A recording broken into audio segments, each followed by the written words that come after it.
Good afternoon, participants of the animal kingdom, and welcome to another episode of the Monarch Journal. Thank you so much for joining me. Today, I thought it would be a really smart idea to embark on a solo hike up a slightly treacherous local route in search of a hidden glacier.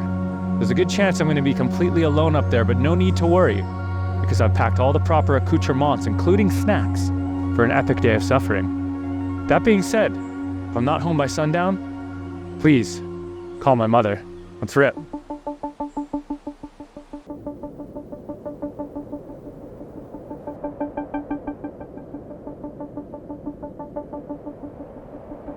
So what is your relationship like to suffering?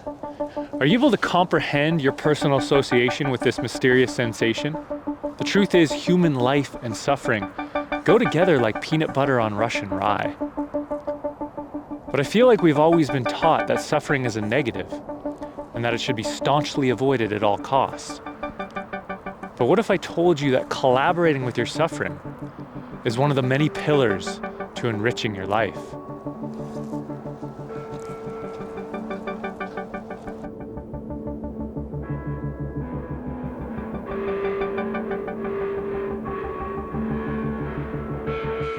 Well, would you look at that?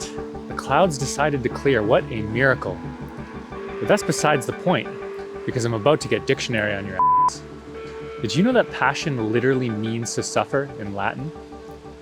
If we look closely, we can see that most of humanity's greatest achievements have required a significant amount of passion and, in turn, suffering. If you think about it, passion is kind of like the jet fuel for purpose and meaning in life. It guides us towards our wildest dreams and down the pathway of love.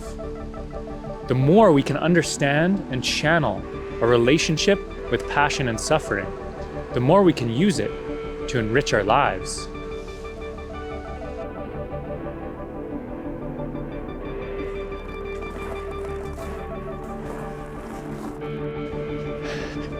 Oh man, my glutes are freaking killing me.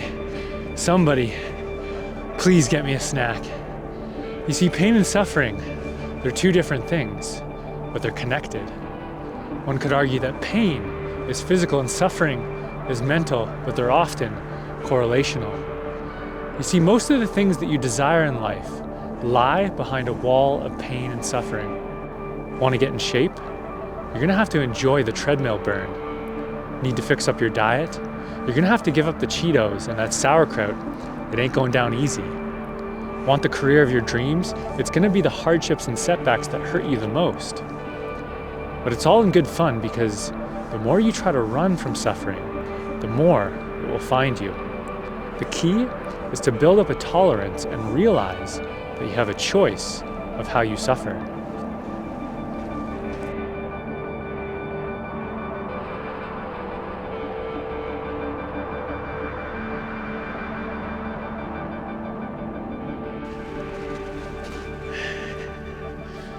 So the good news is that we have control, or at least the illusion of control, over our suffering. Much of our unnecessary negative suffering is self-inflicted and fueled by our personal beliefs. Are you a perfectionist? You'll always be let down, so just let it go. Comparing yourself to others? You'll never be them, so just be you.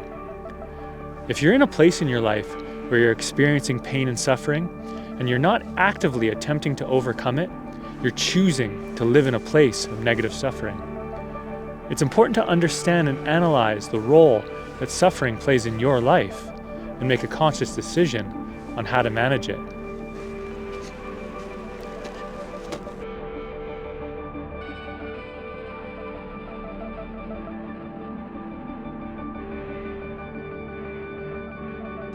Well, folks, there we have it. We came, we saw, but did we conquer? That is debatable. But let's not beat around the bush. Suffering as a whole is an abstract concept and a tough one to nail down, partly because it's different for every person. To me, suffering lies on a spectrum between negative and positive, and it's up to you to decide which type of suffering you want to embrace and which type you want to release. I'd like to conclude with a quote from the famous Buddhist monk, Nat Han, where he says, "Once you learn to suffer, you suffer less." Thank you so much, folks, for joining me on this episode of the Monarch Journal. And we'll see you on the next one. Happy journeys. I have to get back before sunset.